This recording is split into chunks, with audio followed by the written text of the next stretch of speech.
because we're gonna do another one just to show you guys.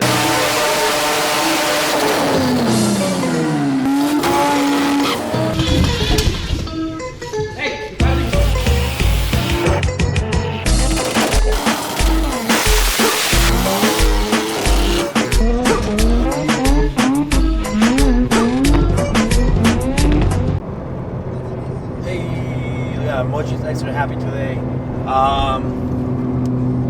So right now we're on the way to Motorsports to pick up a really important part of the RX-8 build. I've been working on this for a while now because the whole kit was super expensive and wasn't cheap, and I had to save up a lot of money. So between moving and buying this shit was not easy. So luckily I finished a bunch of shit before leaving, so I have an extra bit of money, so I can basically finish painting the shit and pick it up. So right now we're gonna go pick up the craziest part for the RX-8 build, and basically like the whole RX-8 content that we're gonna be doing pretty much. All right, so we're here at Motorsports to pick up the turbo kit. Already paid for everything, everything's taken care of, so now we're just gonna load it up.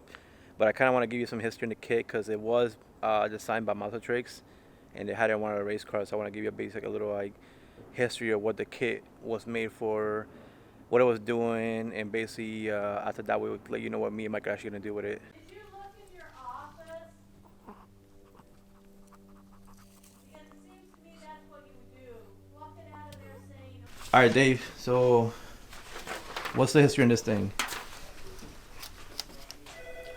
As you see by this manifold, absolute custom built for a 12-port rotary engine, RX-8 based, meaning 6 intake ports like normal, but 6 exhaust ports because we have the 2 for the 8485 GSL SE rotor housings and 1, and then this is 2, 3, 4 for the RX-8, makes 6 total. Absolute custom manifold built.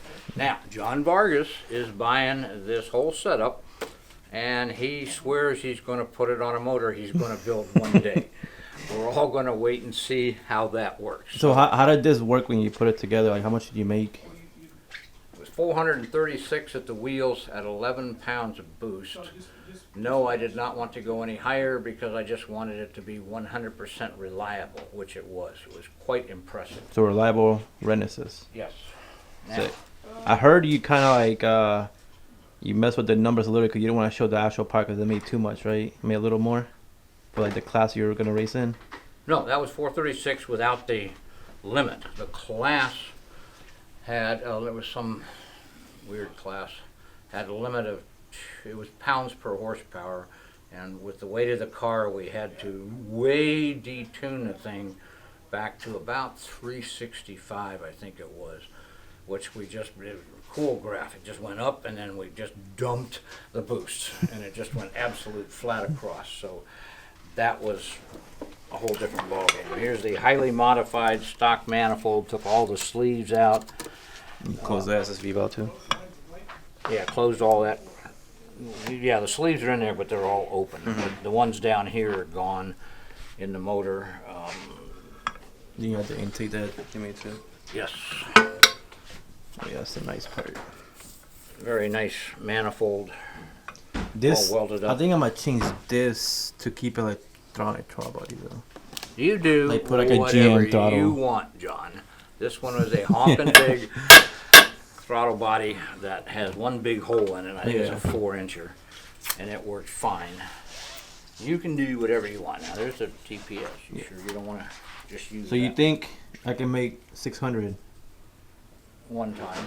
Just got to the shop. There's no power. I think someone hit a pole and knocked the power down. So right now I stole the battery out of the Jeep. Today the RX-8 showed up. So I had the RX-8 came from California because I didn't have time to drive it. So the RX-8 and 4 customers' cars showed up today. So I need to get the RX-8 running because I'm doing my new daily. But it has some weird issue. I think in California I started doing it. Right now I can't figure it out. So I gotta crank it and it doesn't crank. So I don't know. Other than that, I mean, it's just super dirty. But I just gotta wash it. So took the battery out of the Jeep, put it in here, put the jump box on it, got everything to power up, but it's not cranking. And I got Mochi's. I found Mochi's dog food in the back of the car. I'm about to go feed my boy. I'm actually more excited about the RX-8 being here in the FC because before I left California, I bought a bunch of parts for this car. And now that the car's here, I can start messing with those cool parts in the trunk. So right now, this is all it's doing right now. So put the key on, everything goes to work, and nothing, not one little thing is doing. And I don't see the, come on man, I don't see the light on for the security system. So I doubt it's an issue with the alarm, but it's tripping me out. I'm gonna figure this out. Alright, so we got the master mechanic out here, Mike. Alright, so after putting my glasses on, I came to the realization that the fuse inside the car was blown for the accessories. So that was the first problem. The second problem was that somebody put the battery backwards and it popped the main fuse. So that's why when the fuse was, when we replaced the fuse, it still wouldn't start. So we had to replace the main. Thanks, Sergio. Mike with the ghetto mods, trying to get us to the auto parts store. You just like go like this and bend it and get it to touch, and you fix the fuse. That's literally the equivalent of just putting two wires to just like bridge the gap. So don't do that at home, please. No, because if it's touching again, so if it shorts out, it'll actually blow it out again. Sure. Missed a bunch of spots. Yeah? Yeah. What do you think about the car though? You haven't seen it in a while.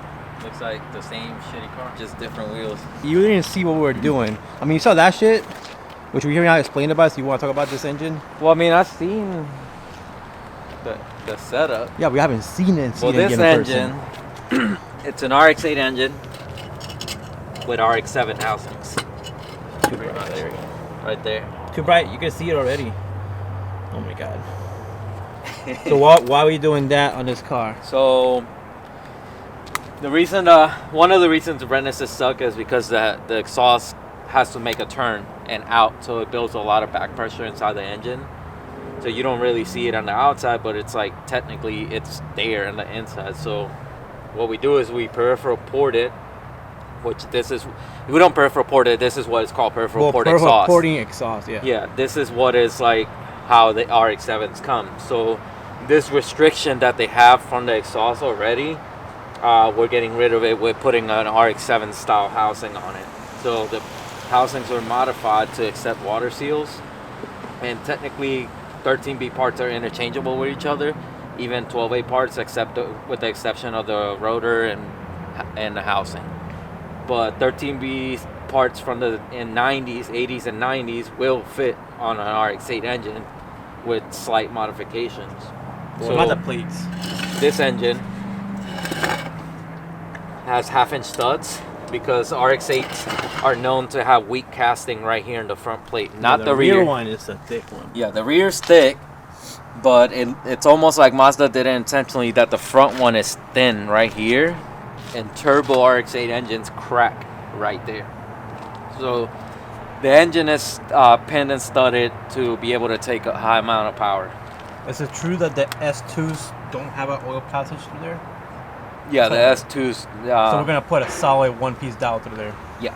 S1s do. S2s don't have it. They don't have an oil So we're gonna passage. put two solid one-piece dowels, one here, one the bottom, and this thing will basically be like, the only way this thing's gonna blow is basically just like disintegrates inside, because it's not gonna crack or anything. After Mike left, I picked up the turbo kit, so he hasn't seen it in person yet. He hasn't seen it in person yet. So feast your eyes. You know the car's a light already though, right? Leave my clutch alone, bro. So it's got a lightweight clutch. That I was told not to run in the street, so we're just gonna run it anyways. So we got the clutch right there for the quick revs. This bolts up to the stock intake.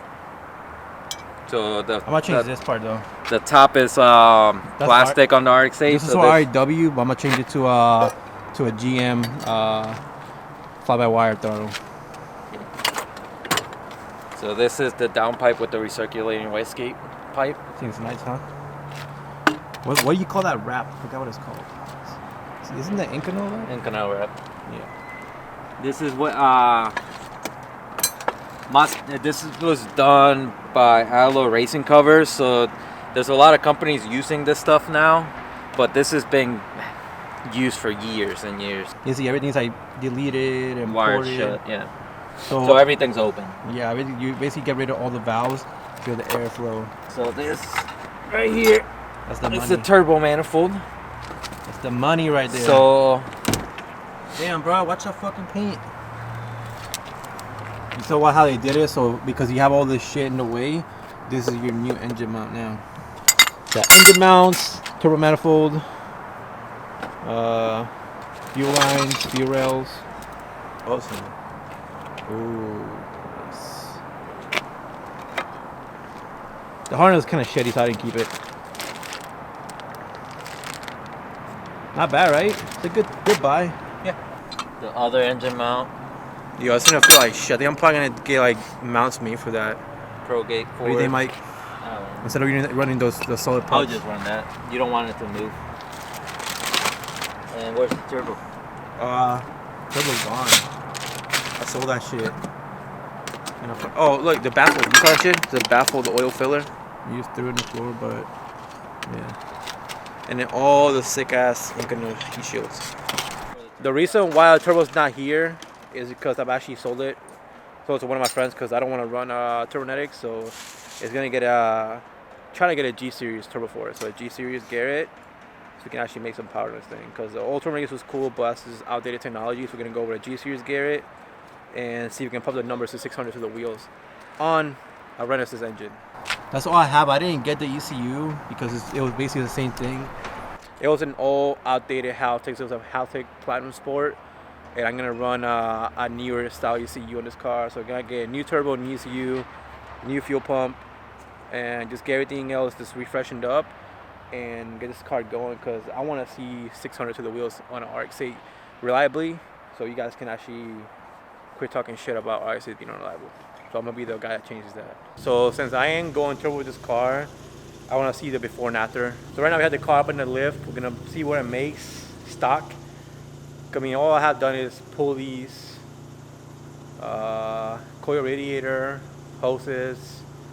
I made my own mid pipe, and then it has like a HKS high power exhaust. There's nothing really done to it. Still factory air box, still factory coil. So let's see what he does. Hopefully not too low.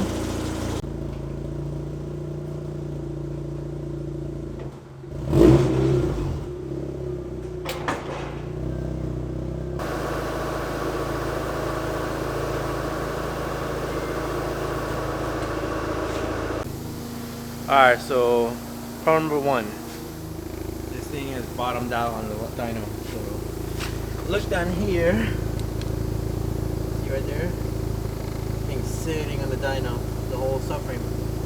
I mean, not the whole subframe, the whole car is sitting on the dyno. So simple fix. Just gotta air it back up and just leave it on the top of the lift, and that's it.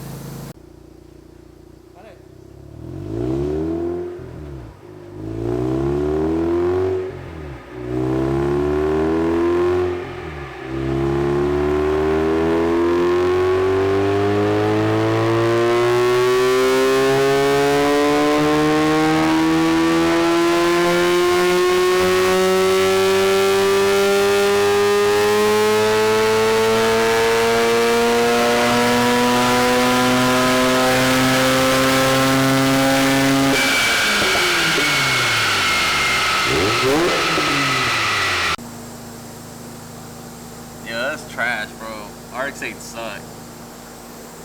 Look at this power band.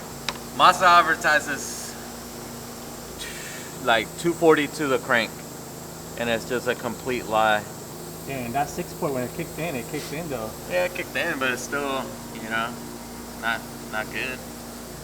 That's pretty much what I see. Like ported ones will make 180, like.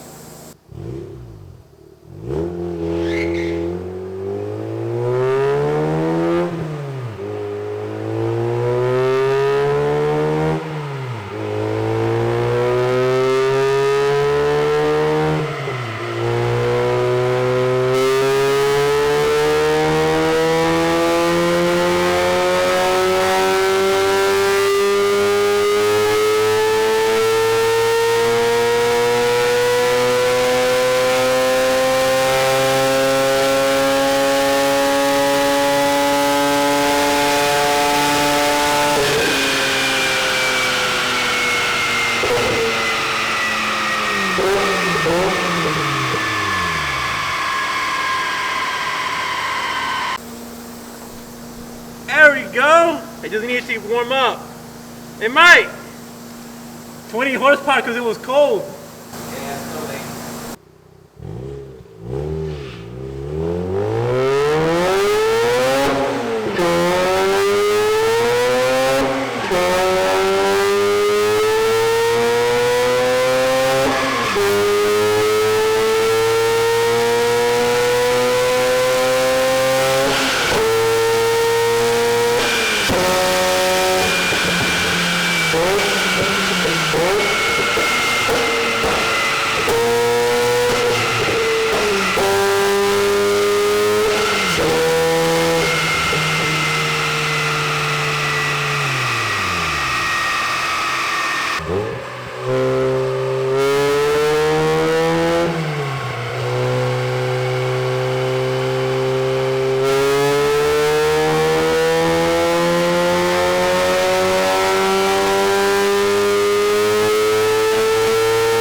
Pretty sure this dude was only revving it to like 8,000, and I rated it all the way to 8,700 RPMs. Got a little more to go, but I just didn't want to do it because it's lacing the top end.